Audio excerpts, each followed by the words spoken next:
Assalamualaikum warahmatullahi wabarakatuh. Minal aidin wal faizin. Selamat malam sahabatku 717. Alhamdulillah kali ini di malam hari ini saya kedatangan tamu pengamal sholat Wahidiyah yang berasal dari Desa Baros Kering 1 yang mempunyai banyak sejarah ataupun kisah-kisah pertama beliau mengamalkan sholat Wahidiyah. Mungkin banyak cerita yang harus diungkapkan. Nah, di kali ini saya tidak akan panjang lebar lagi. Saya akan langsung kepada beliaunya. Assalamualaikum warahmatullahi wabarakatuh. Waalaikumsalam warahmatullahi wabarakatuh. Dengan siapa, asal dari mana? Monggo silakan langsung ke kamera. Bismillahirrahmanirrahim. Assalamualaikum warahmatullahi wabarakatuh. Nama saya Dasmin dari Desa Baros, Kabupaten Brebes. Ini dari kali ini saya mau bertanya, bagaimana asal usul panjenengan itu mengamalkan sholawat Wahidiyah, dan sejarahnya bagaimana ketika mengamalkan sholawat Wahidiyah, dalam arti apakah mempunyai cerita-cerita yang panjang atau yang sulit atau yang gimana? Monggo silakan. Ya, bismillahirrahmanirrahim. Terima kasih para sahabat Karsim 717. Pertama kali mengamalkan sholawat Wahidiyah, mengenal tahun 2001. Itu dari dan gimana? Waktu itu saya jualan di Kediri, tepatnya di Bandar Lor. Jualan apa itu? Jualan telur puyuh. Telur puyuh goreng. Sampai 2008. 2001 sampai 2008. Itu dalam perjalanan jualan. Iya, dalam perjalanan jualan. Nah, untuk awal mengenal sholat Wahidiyah itu dari mana? Jadi saya mengenal sholat Wahidiyah itu di Surabaya. Setelah dari kota Kediri pindah ke Surabaya. Jadi dalam saya 4 tahun di Surabaya, kurang lebih 4 tahun atau 5 tahun, ada seorang keponakan dari yang punya kos-kosan memberikan lembaran sholat Wahidiyah. Tapi sebelum itu saya sudah pernah tahu lembaran sholat Wahidiyah. Berarti sudah dengar? Sudah dengar, tapi belum mengamalkan. Nah, terus setelah dikasih lembaran sama ponakan itu bagaimana? Ya, kata saya kan, ya antarlah nunggu hati saya merasa ikhlas. Lah terus tapi kata teman saya itu jangan menunggu-nunggu. Kalau berbuat kebaikan itu harus disegerakan, jangan menunggu. Akhirnya ya saya siangnya dikasih lembaran sholat Wahidiyah, malamnya saya langsung mengamalkan lembaran sholat Wahidiyah. Itu hanya sekedar mengamalkan apa langsung sampai 40 hari? Itu prosesnya mungkin lama, ada 4 tahun 5 tahun. Terus ketika istilahnya panjenengan bahasanya mengamalkan sholat Wahidiyah meskipun belum 40 hari, itu tanggapan dari kedua orang tua ataupun dari istri itu bagaimana? Ya waktu itu biasa-biasa saja.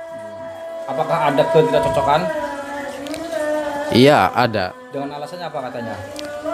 Apakah mempunyai alasan, apa tidak, apa hanya sekedar bagaimana gitu? Biasanya kan kalau misalkan seseorang tidak menyetujui, berarti kan dia mempunyai alasan yang tidak disetujui gitu. Iya. Iya, karena keumuman di Desa Baros, kalau ada sebuah kumpulan atau jamiahan, ya pada umumnya ya biasa tidak ada hal-hal yang menangis. Nah, karena jamiahan waktu itu kan, jamiahan sholat wahidiyah itu kan identik dengan hal menangis. Akhirnya keluarga saya itu merasa aneh. Kok jamiahan kok sambil nangis-nangis? Di dalam perjalanan mengamalkan sholat wahidiyah, ada nggak kisah dari antara panjenengan sama istrinya, ya hal-hal bab yang negatif itu, dalam artian mungkin tidak dikasih pintu apa gimana gitu karena ketidakcocokan itu?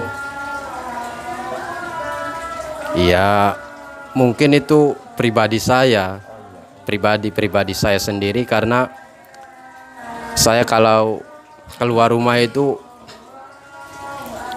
jam 8 lah, terus pulang jam 12 malam, terus menerus. Akhirnya mungkin istri itu ngerasa jemu, ngerasa tidak nyaman. Nah, itu dari tadi awal mengenal sholat wahidiyah tahun 2001 atau 2011? 2000, kalau mengenalnya 2001. Nah, itu dari awal mengenal sholat wahidiyah dari 2001 sampai mengamalkan, istilahnya dalam arti mengamalkan sampai 40 harian, itu dalam waktu berapa bulan apa berapa tahun? Waktu mengamalkan saya 2013. 2013. Berarti mengenal tahun 2001, iya. Baru mengamalkan 2013 Iya. gitu. Iya. Kok kenapa begitu jaraknya jauh banget? Ya, karena waktu itu kan belum ada yang ngasih lembaran. Terus belum ada yang menerangkan hal-hal caranya begini, belum ada, hanya sekedar dikasih dari temen waktu itu, ini loh sholat wahidiyah lah. Terus waktu saya di Kediri,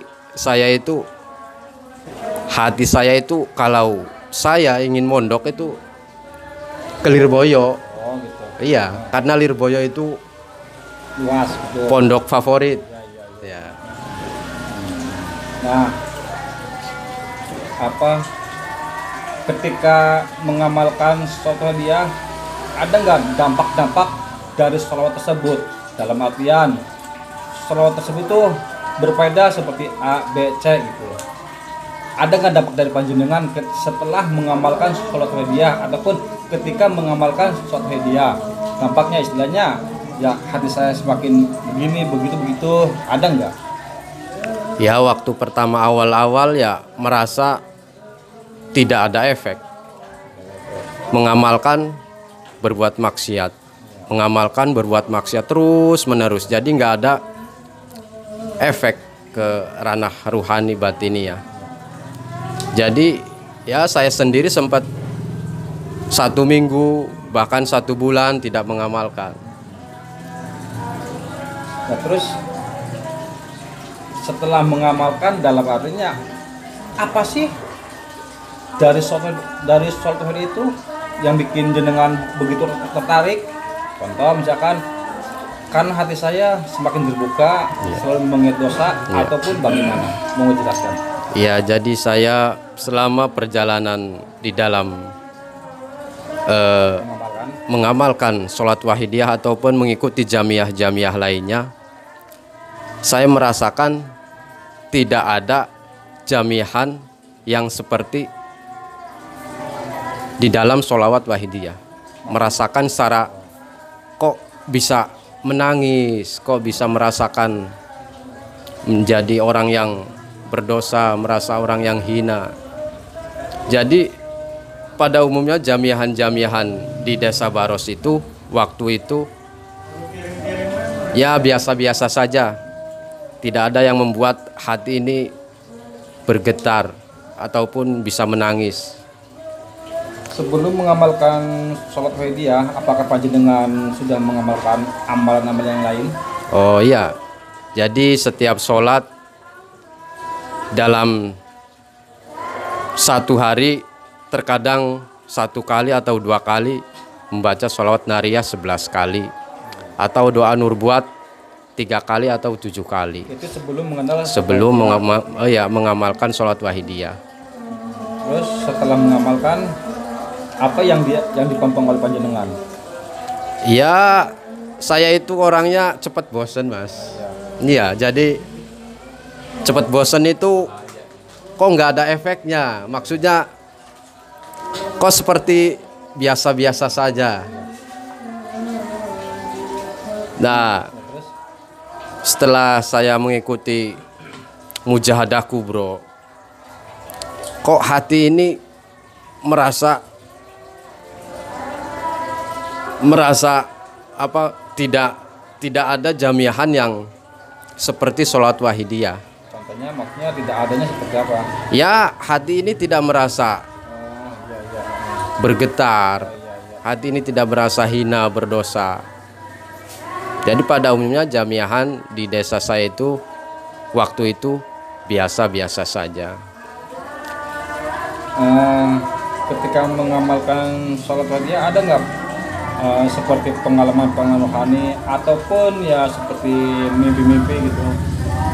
Kalau pengalaman ruhani selama ini belum ada. Belum ada. Kalau Mimpi pun belum ada, Mas. Iya. Jadi tapi hati saya yakin di dalam setiap usbuyah bahwa walaupun saya tidak bisa melihat, tapi saya meyakini bahwa seorang mursyid itu hadir, walaupun secara mata lahir tidak kelihatan. Tapi hati saya merasa yakin bahwa mursyid kita itu hadir. Disitulah timbul perasaan-perasaan merasa hina, merasa zolim, merasa butuh dengan hidayah Allah, syafaat Rasulullah dan barokah nadroh seorang mursyid. Ketika baru pertama mengenal wahidiyah, panjenengan sudah tahu bahwa pengasuhnya itu beliau Kanjeng Romo. Waktu mengenal sholat wahidiyah, apakah sudah tahu bahwa karena kan panjenengan posisi di Kediri, otomatis berdekatan dengan Kedunglo. Apakah jenengan ketika mengenal sholat wahidiyah, apakah sudah tahu dengan pengasuhnya dalam artian ini pengasuhnya, apa masih hanya sekedar lembaran doang? Belum tahu Mas. Jadi walaupun ada di setiap di lingkungan Bandar Lor banyak para pengamal wahidiyah. Nah, di situ ada foto-foto Kanjeng Romo, tapi saya itu belum tahu pengasuhnya itu yang mana, saya belum tahu. Berarti pada intinya panjenengan begitu kuat mengamalkan sholat wahidiyah sampai sekarang, itu yang bikin panjenengan kuat itu karena sholat wahidiyah itu mampu, istilahnya bahasanya bikin hati kita tuh cepat mengingat kesalahan-kesalahan. Iya. Oke. Ada yang lagi bicarakan? Ya cukup lah. Oke. Iya, terima kasih. Ya, begitulah sahabatku 717 dengan atas nama Mas apa ya? Dasmin. Mas Dasmin, asal Desa Baros Kering 1, yang mempunyai yang pernah mengamalkan sholat wahidiyah yang begitu tidak mudah untuk mengamalkannya, mungkin karena pendirian atau keyakinan dia. Tapi alhamdulillah sampai sekarang beliau mengamalkan sholat wahidiyah. Mungkin cukup sekian dan terima kasih. Wassalamualaikum warahmatullahi wabarakatuh.